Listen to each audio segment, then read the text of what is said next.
sa midulot sa taong lumilimot, awa mo'y ihulog. Panginoon,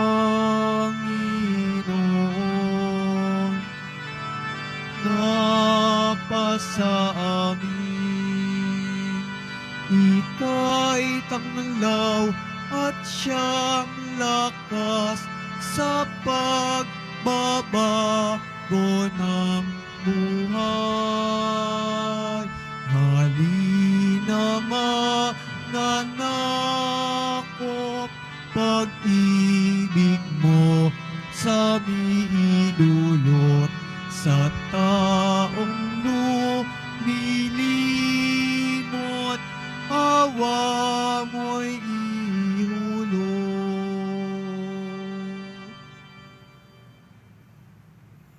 Sa ngalan ng Ama at ng Anak at ng Espiritu Santo, Amen. sumainyo ang Panginoon. At sumayo rin. Mga kapatid, aminin po natin ang ating mga kasalanan upang marapat tayong gumanap sa banal na pagdiriwang. Inaamin ko Sa makapangyarihang Diyos at sa inyo mga kapatid, na lubha akong nagkasala sa isip, sa salita at sa gawa at sa aking pagkukulang. Kaya isinasamo ko sa mahal na Birheng Maria, sa lahat ng mga anghel at mga banal, at sa inyo mga kapatid, na ako'y ipanalangin sa Panginoong ating Diyos. kaawaan tayo ng makapangyarihang Diyos, patawarin tayo sa ating mga kasalanan at patnubayan tayo sa buhay na walang hanggan. Amen. Panginoon, kaawaan mo kami. Panginoon, kaawaan mo kami. Kristo, kaawaan mo kami. Kristo, kaawaan mo kami. Panginoon, kaawaan mo kami. Panginoon, kaawaan mo kami. Manalangin tayo.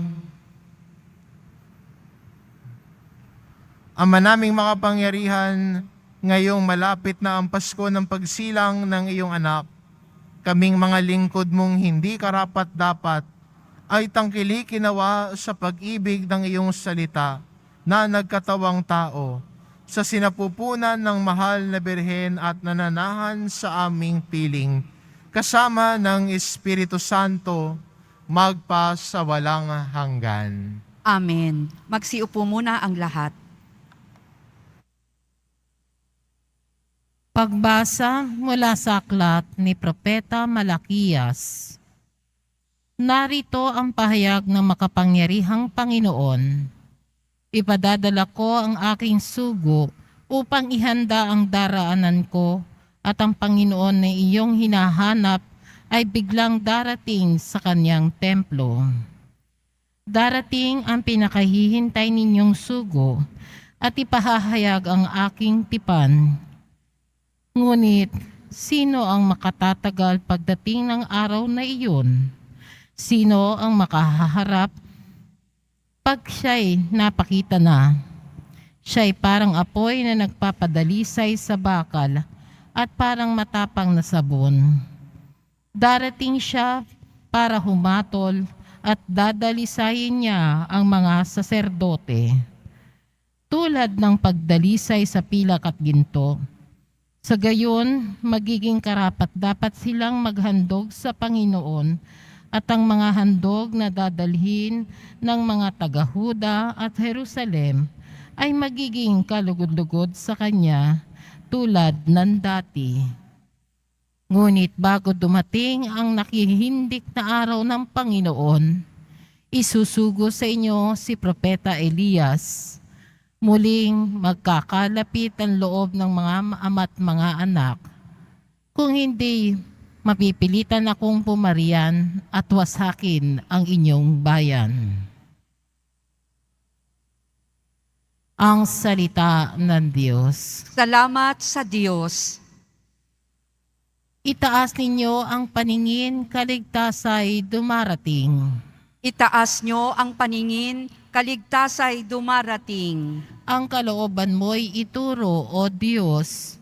Ituro mo sana sa aba mong lingkod Ayon sa matuwid, ako ay turuan, ituro mo poon ang katotohanan. Itaas nyo ang paningin, kaligtasay dumarating. Mabuti ang poon at makatarungan sa mga salari, guro at patnubay. Sa mababang loob siya yaong gabay at nagtuturo ng kanyang kalooban. Itaas nyo ang paningin, kaligtasay dumarating. Tapat ang pag-ibig, siya'y umaakay, sa tumatalima sa utos at tipan, sa tumatalima siya'y kaibigan at tagapagturo ng banal na tipan. Itaas nyo ang paningin, kaligtasay dumarating. Tumayo na po ang lahat.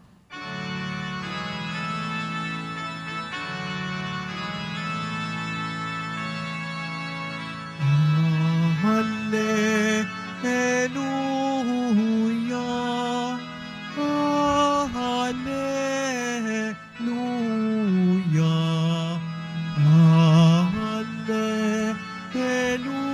hallelujah, hallelujah.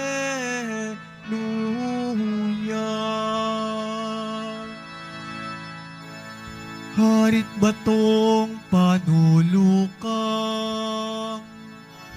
saligan ng sambayanan, halina't kami idangal. Hallelujah, hallelujah, hallelujah,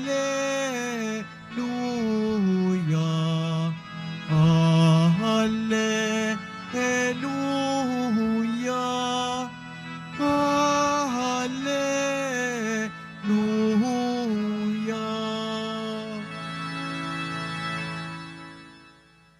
Sumainyo ang Panginoon, At sumayo rin.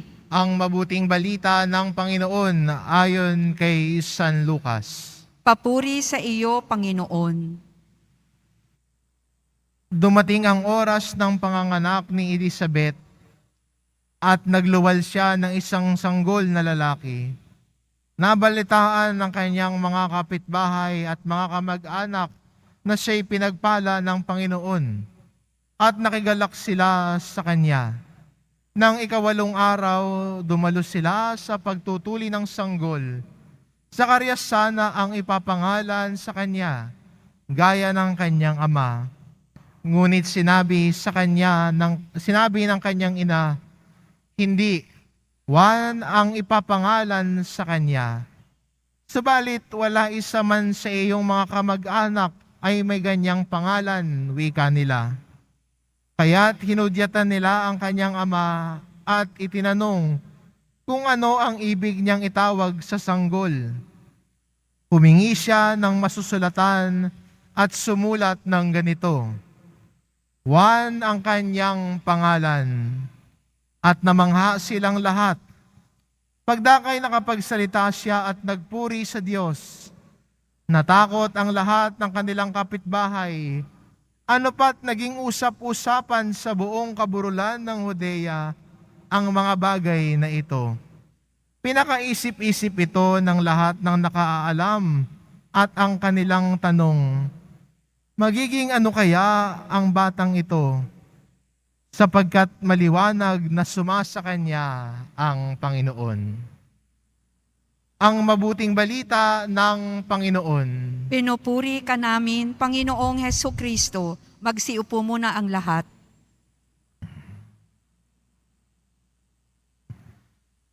Mahalaga ho sa atin ang pangalan. Ang pangalan ay kadalasan nakikita sa ID. Yun yung nagbibigay sa iyo ng identity. Pero ang pangalan natin ay maganda makita bilang isang Kristiyano na sagrado. Hindi sana paglaruan at pagtripan ang pagbibigay ng pangalan. Dahil para sa atin, ang pangalan ay nagbibigay ng iyong identity, pero hindi lang identity ang binibigay sa iyo. Pero magandang tignan sa mga kasulatan that God calls us by name. Tinawag tayo ng Diyos sa ating pangalan. At ang pangalan natin ay para sa atin ay nagbibigay din ng closeness. Hindi ba sa isang mga magkaibigan, nagsimula ang lahat sa pag-alam, ano pangalan mo? At yun na yung tawagan ninyo, pangalan ang gamit. Nagpapahayag ng pagiging malapit sa isa't isa.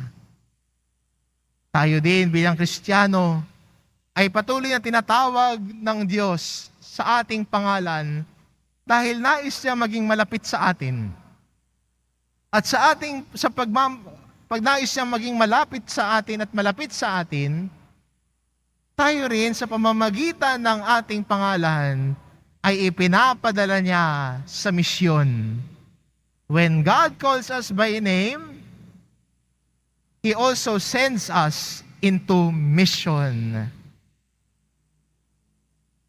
Kaya ang pangalan natin ay mahalaga sa atin. Nagbibigay identity sa atin, nagbibigay sa atin ng closeness kay Lord, at kasama din noon, sa pamamagitan din ng ating pangalan, tayo ay pinahahayon ng Diyos to embrace mission. Kadalasan kasi tayo mga Kristiyano, naipit at naiwan na lang tayo sa pananalangin. Naipit tayo sa ating debosyon. Pero sana ang bawat debosyon natin ay magdala at lumago patungo sa isang misyon. Devotion grows by mission. Kung gusto mo lumago sa pananampalataya mo sa mahal na pong Jesus Nazareno, yakapin ang misyon kung saan ka tinatawag niya. Marakasama doon yung misyon na magiging mabuting Kristiyanong magulang. Misyon na ipahayag ang mabuting balita sa iyong anak. Sa mga ninong at ninang dito, pupunta ang inyong inaanak at dadalawin kayo, huwag niyong taguan. Make that a moment to share the good news to them. Malay mo, yan yung misyon mo bilang isang Kristiyanong ninong o ninang. Ibahagi si Kristo sa kanila. Wala naman po tinuturo ang simbahan na kailangan nyo magbigay ng pamasko. Komersyal lang ho yan. Wala pong tinuturo ang simbahan na required ang ninong o ninang o tungkulin ng ninong at ninang na magbigay ng pamasko sa inyong inaanak. Ang tungkulin po ng ninong at ninang, ibahagi si Kristo sa kanila. Akayin sa pananampalataya. Kaya huwag niyo ho silang taguan. Huwag niyo hong takasan. Kasi yan ang misyon ninyo bilang mga ninong at ninang. Ibahagi si Kristo sa kanila. Pag-bless nyo muna sila. No? Biyayaan nyo, i-bless nyo sila. At gamitin ang pagkakataon na yan para ipaalala sa kanila sino si Kristo. Pag humingi ng pamasko, bonus na lang yan. Kung meron, okay lang. Kung wala, hindi mahalaga yon. Kasi ang importante, ang misyon ni Kristo ay maisabuhay natin. Yan po ang tawag sa atin bilang mga Kristiyano. Yan po ang imbitasyon sa atin ng Diyos ngayon. Tulad po ni Juan, siya ho ay binigyan ng pangalan. Ang ibig sabihin ng salitang Juan o John ay God is gracious. At si Juan ay naging tagapaghanda ng daraanan ng Panginoon.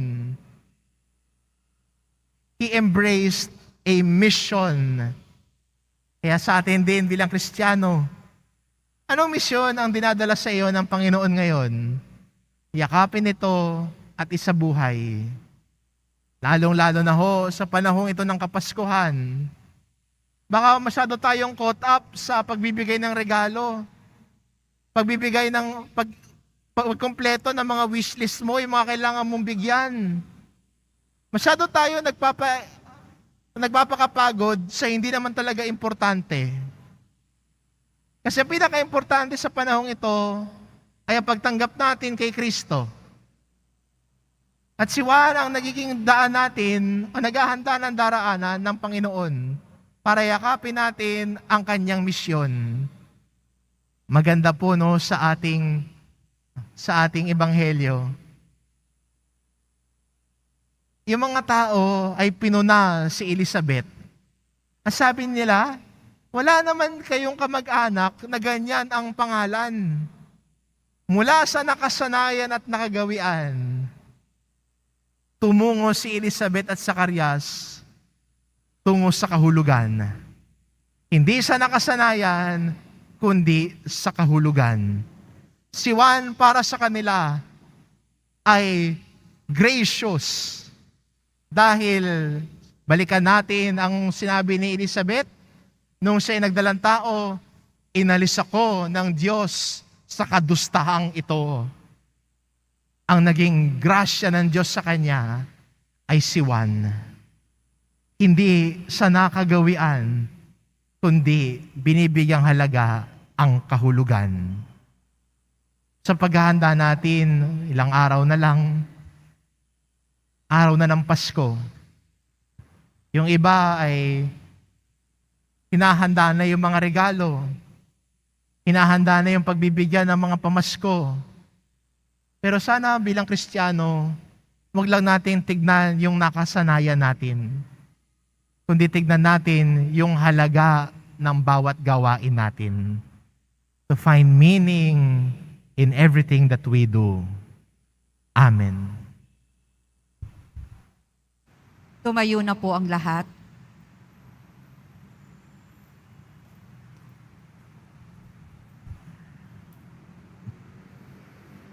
Minamahal kong mga kapatid, tinawag ni Zacarias na Juan ang kanyang anak, na ang ibig sabihin ay Diyos ay mapagpala. Taglay ang pagtitiwala sa pagiging mapagpala at bukas palad ng Diyos. Idalangin natin, Panginoon, maging bukas palad ka nawa at pagpalain kami. Panginoon, maging bukas palad ka nawa at pagpalain kami. Ang simbahan at mga pinuno ng pamahalaan naway tunay na magpakita. Maipakita ang pagiging bukas palad ng Diyos sa kanilang mapagmahal at matyagang paglilingkod sa bayan ng Diyos. Manalangin tayo. Panginoon, maging bukas palad ka nawa at pagpalain kami. Ang ating pangalan at karangalan, naway pahalagahan natin bilang Kristiyano upang makatupad tayo sa ating mga pangako sa binyag. Manalangin tayo. Panginoon, maging bukas palad ka nawa at pagpalain kami. Ang mga pamilya, naway panibaguhin ang kanilang pagmamahalan, pagkakaisa at pagtataguyod sa bawat isa. Manalangin tayo. Panginoon, maging bukas palad ka nawa at pagpalain kami. Ang mga may sakit, naway makaranas ng ginhawa at kapanatagan dahil sa mga panalangin at pagpapalakas ng loob mula sa kanilang mga pamilya at kaibigan. Manalangin tayo. Panginoon, maging bukas palad ka nawa at pagpalain kami. Ang mga yumao, naway makatuloy sa tahanan ng ating Ama sa langit. Manalangin tayo. Panginoon, maging bukas palad ka nawa at pagpalain kami. Panginoon Diyos, nawa ay mahikayat kami ng buhay ni San Juan Bautista sa higit na kabanalan. Puspusin mo kami ng kanyang espiritu habang nagsisikap kami sa paglilingkod sa iyong bayan. Hinihiling namin ito sa pamamagitan ni Kristong aming Panginoon. Amen. Magsiupo muna ang lahat.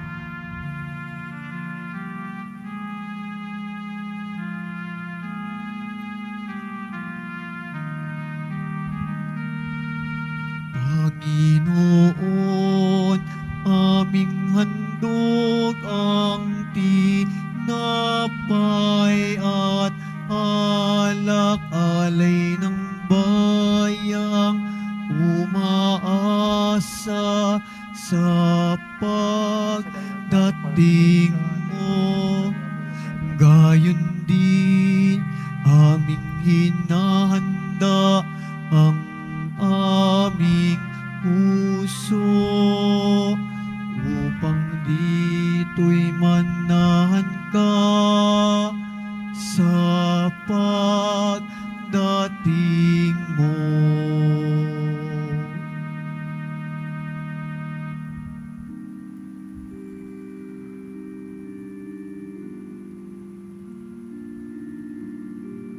Tumayo na po ang lahat.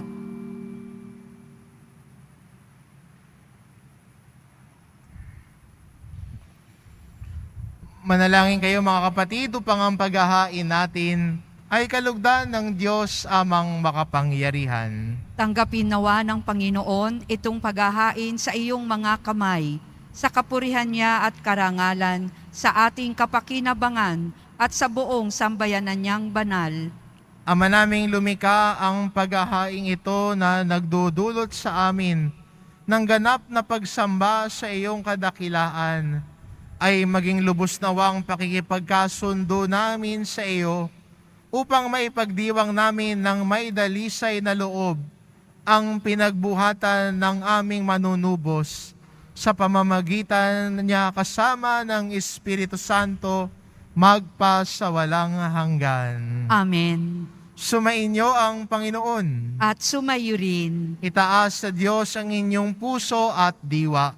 Itinaas na namin sa Panginoon. Pasalamatan natin ang Panginoong ating Diyos. Marapat na siya ay pasalamatan. Ama naming makapangyarihan, tunay ngang marapat na ikaw ay aming pasalamatan sa pamamagitan ni Hesukristo na aming Panginoon. Ang pagsusugo mo sa Kanya ay ipinahayag ng lahat ng mga propeta. Ang pagsilang niya ay pinananabikan ng mahal na Birheng Kanyang Inang Tunay sa kapangyarihan ng Espiritong Banal. Ang pagdating niya ay inilahad ni San Juan Bautista sa kanyang pagbibinyag. Ngayong pinaghahandaan namin ang maligayang araw ng kanyang pagsilang, kami nananabik at nananalangin lubos na makaharap sa kanyang kadakilaan. Kaya kaysa ng mga anghel na nagsisiawit ng papuri sa iyo nang walang humpay sa kalangitan, kami nagbubunyi sa iyong kadakilaan. Santo, Santo, Santo, Panginoong Diyos ng mga hukbo, napupuno ang langit at lupa ng kadakilaan mo, o sana sa kaitaasan. Pinagpala ang naparirito sa ngalan ng Panginoon, o sana sa kaitaasan. Magsiluhod po ang lahat. Ama naming banal, ikaw ang bukal ng tanang kabanalan, kaya't sa pamamagitan ng iyong Espiritu gawin mong banal ang kaloob na ito, upang para sa amin maging katawan at dugo ng aming Panginoong Hesukristo. Bago niya pinagtiisang kusang loob na maging handog, hinawakan niya ang tinapay, pinasalamatan kanya. Pinaghati-hati niya iyon, iniabot sa kanyang mga alagad at sinabi, "Tanggapin ninyong lahat ito at kanin, ito ang aking katawan, na ihahandog para sa inyo."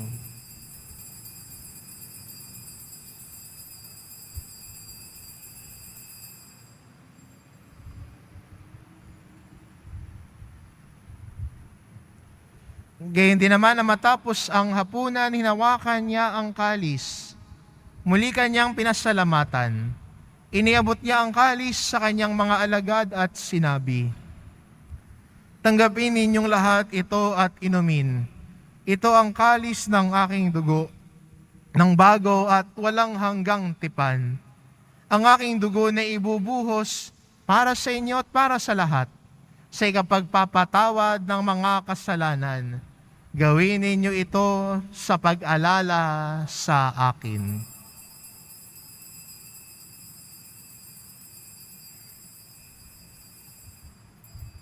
Tumayo na po ang lahat. Ipagbunyi natin ang misteryo ng pananampalataya. Si Kristo'y namatay, si Kristo'y nabuhay, si Kristo'y babalik sa wakas ng panahon. Ama, ginagawa namin ngayon ang pag-alala sa pagkamatay at muling pagkabuhay ng iyong anak. Kaya't inaalay namin sa iyo ang tinapay na nagbibigay buhay at ang kalis na nagkakaloob ng kaligtasan. Kami nagpapasalamat dahil kami iyong minarapat na tumayo sa harap mo para maglingkod sa iyo. Isinasamo namin kaming magsasalo-salo sa katawan at dugo ni Kristo ay mabuklod sa pagkakaisa sa pamamagitan ng Espiritu Santo. Ama, lingapin mo ang iyong simbahang laganap sa buong daigdig. Puspusin mo kami sa pag-ibig, kaisa ni Francisco na aming Papa at ni Jose na aming Obispo at ng Tanang Kaparian. Alalahanin mo rin ang mga kapatid naming nahimlay na may pag-asang sila'y muling mabubuhay, gayon din ang lahat ng mga pumanaw. Kaawaan mo sila at patuloyin sa iyong kaliwanagan. Kaawaan mo at pagindapatin kaming lahat na makasalo sa iyong buhay na walang wakas. Kaisa ng mahal na Birheng Maria na ina ng Diyos, na ang kabiyak ng puso niyang si San Jose, kaisa ng mga apostol at ng lahat ng mga banal na namuhay dito sa daigdig ng kalugod-lugod sa iyo. Maipagdiwang nawa namin ang pagpupuri sa ikararangal mo sa pamamagitan ng iyong anak na aming Panginoong Hesu Kristo. Sa pamamagitan ni Kristo kasama niya at sa Kanya, ang lahat ng parangal at papuri ay sa iyo, Diyos amang makapangyarihan, kasama ng Espiritu Santo, magpa sa walang hanggan. Amen. Sa tagubilin ng mga nakagagaling na utos at turo ni Jesus na Panginoon natin at Diyos, ipahayag po natin ng lakas loob. Ama namin, sumasalangit ka, sambahin ang ngalan mo, mapasa amin ang kaharian mo, sundin ang loob mo dito sa lupa para nang sa langit.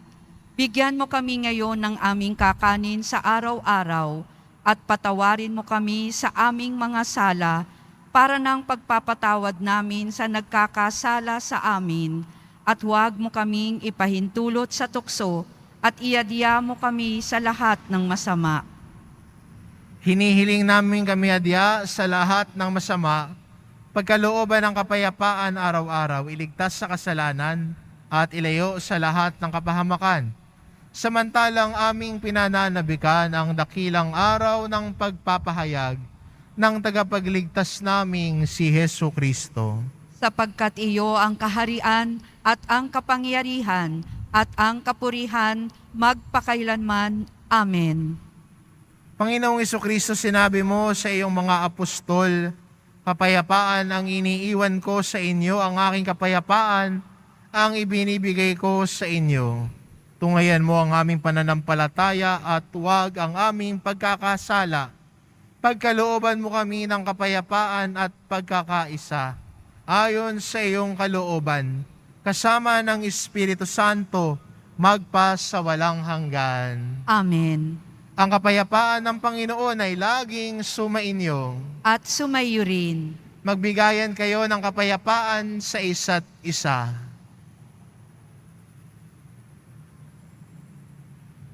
Kordero ng Diyos na nag-aalis ng mga kasalanan ng sanlibutan, maawa ka sa amin.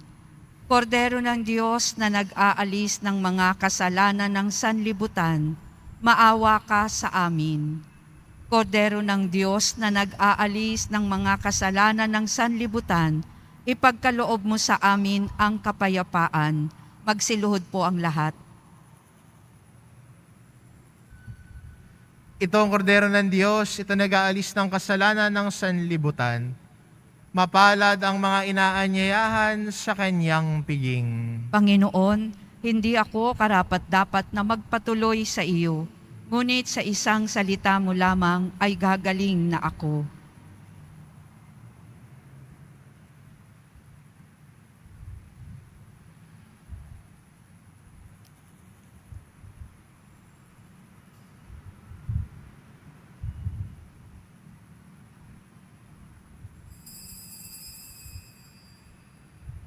Para sa lahat ng tatanggap ng banal na komunyon, sasagot po tayo ng amen pagkasabi ng pari o ng lay minister ng katawan ni Kristo at isubo agad sa bibig bago umalis sa harapan ng pari o lay minister. Sumunod po tayo. Maraming salamat po.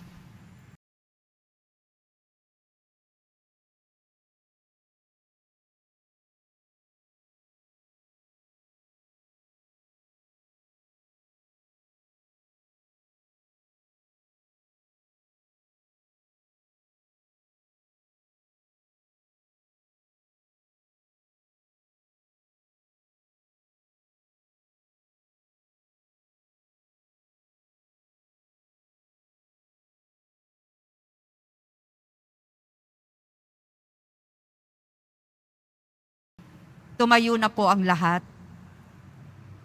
Manalangin tayo. Ama naming mapagmahal, kaming pinapagsalo mo sa piging na banal, ay pagkalooban mo ng iyong kapayapaan upang kami makapaghintay at makasalubong ng may ilawang nagdiringas para sa pagdating ng pinakamamahal mong anak na namamagitan kasama ng Espiritu Santo magpasawalang hanggan. Amen. Sumainyo ang Panginoon. At sumayo rin. Mahal na pong Isus Nazareno, inihayag mo sa pamamagitan ng krus ang walang maliw na pag-ibig ng Diyos sa sangkatauhan. Pakinggan mo ang kahilingan ng iyong angka na nagsusumamo sa iyo. Makamtan nawa nila ang iyong katugunan at tanggapin ang kasagutan ng may utang na loob na tinatanaw. Basbasan din po ninyo ang mga may daladala nilang imahen at dasalan. Sa pamamagitan ng bendisyon na ito, naway maalala nila ang mga pangako nila noon sa binyag, na ikaw ang kanilang iibigin at paglilingkuran, bilang Panginoon magpasawalang hanggan. Amen. At pagpalain kayo ng ating mapagmahal na Diyos, ang Ama at ang Anak at ng Espiritu Santo. Amen. Umayo kayo, taglay ang kapayapaan ng poong Jesus Nazareno. Salamat sa Diyos.